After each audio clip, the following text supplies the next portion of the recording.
This past week, I participated in Ms. Jam 1. Ms. Jam is a game jam set up by game developer and YouTuber Mrs. And the primary concept is that a bunch of people all make small games based on the same art pack, which is a collection of art assets that everyone's required to use. The jam took place over 9 days, and you were given 48 hours to work within that, however you wanted to distribute it.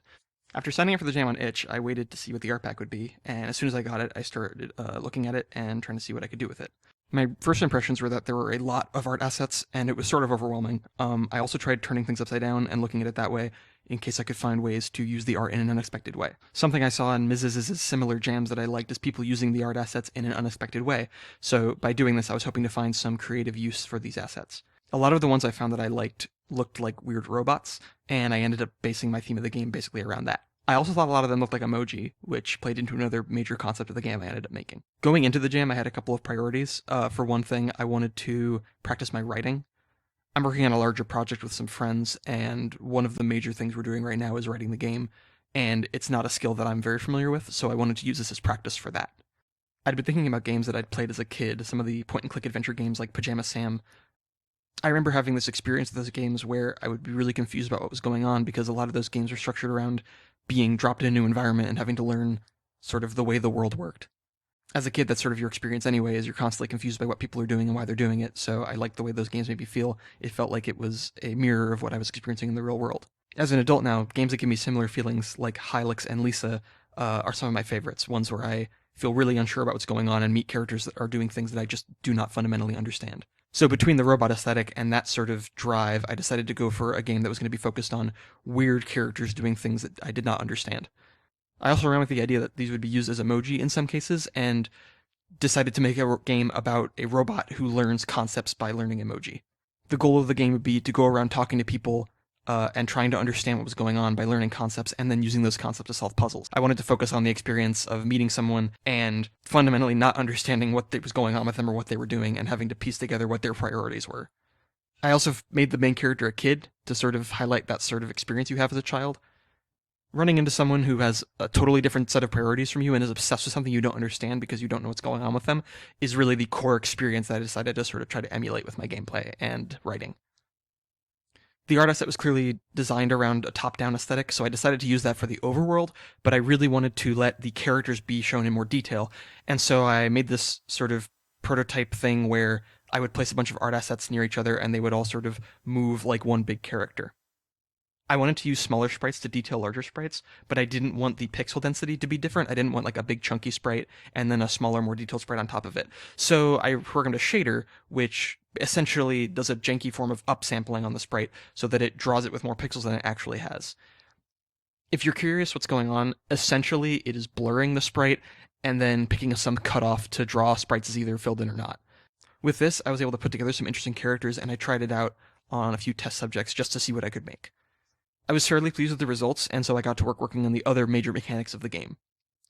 I got basic top-down movement going with collisions, and I also worked on a dialogue system. After I had some basic mechanics set in, I took a little bit of time designing an early area and set up a tutorial and introduction to the game that would sort of serve as the base to build from after the fact. In this, you're given a character introduction by your dad, who explains that you're a little robot and you have to go out and learn. Once you leave the house, you talk to a guard who teaches you about safety. This unlocks safety as an emoji you can use when interacting with characters. If I go back inside the house and talk to my dad about safety, he gives me a hard hat, which lets me get past the guard. This menu that pops up is the most unintuitive part of the game, even in the finished build, as it's sort of the most unique mechanical thing going on. I wish I'd had more time to clarify what was happening in tutorial and in the UI. I really wish I had had time to put text of what you have selected underneath each one as you select it, but that was one of the last things that I ran out of time for. With about half of the time gone, I had to make all of the rest of the content in the game, and there was a lot of art and character design and writing to do in this point, all of which are not my strong suit. Because of that, a lot of this was rushed, and I'm not 100% happy with what happened. I think I did a lot of good base work, but I squandered some of my time making this part. I want to get better at these skills so in the future that's not a mistake that I make. I set up a basic plot structure where, in order to leave the city, you have to talk to their leader, and you are not allowed to talk to the leader until you help 3 people out. It's sort of contrived, but that was how a lot of those point-and-click adventure games went. This guard here, who is one of the first characters I designed, needs you to help farm more energy, and you do that by talking to people and figuring out what problems they're having. I put sort of a message in here that you couldn't farm the energy on your own, so instead you have to move around and talk to people and learn things so that you can teach them how to better farm energy. And they sort of give you a kickback that lets you go talk back to that guard and tell them that you did a good job. So the area where you do these things is pretty small, again, because I was rushed. I basically made the minimum number of screens and just dropped the characters all over the place and gave them sort of formulaic art. Again, I wish I had more time to do stuff, but there just was not time left. I'm really happy with how the final boss AI turned out. I like the way his design turned out. I enjoyed making the fire on the top of his head scale very rapidly so it looks like it's flickering. And I gave him some speech about how you did a good job and you're a good boy, and then I ended the game. All of this content got added in sort of a mad dash in the final 2 days of the jam, so I was very bleary at the end of this, and I submitted my game with 12 minutes to spare before the final deadline. Overall, I'm really happy with what I made. I enjoyed the opportunity to practice what I was bad at, and I think I learned a lot of good things from that. My two major disappointments are that the tutorial was not clear enough because the UI is sort of lackluster. That, I think, turned a lot of people off who played the game. And then, like I said, I wish I had had more time to flesh out the main area of the game. I wish I had had time to make that a lot larger and a lot more scary and weird.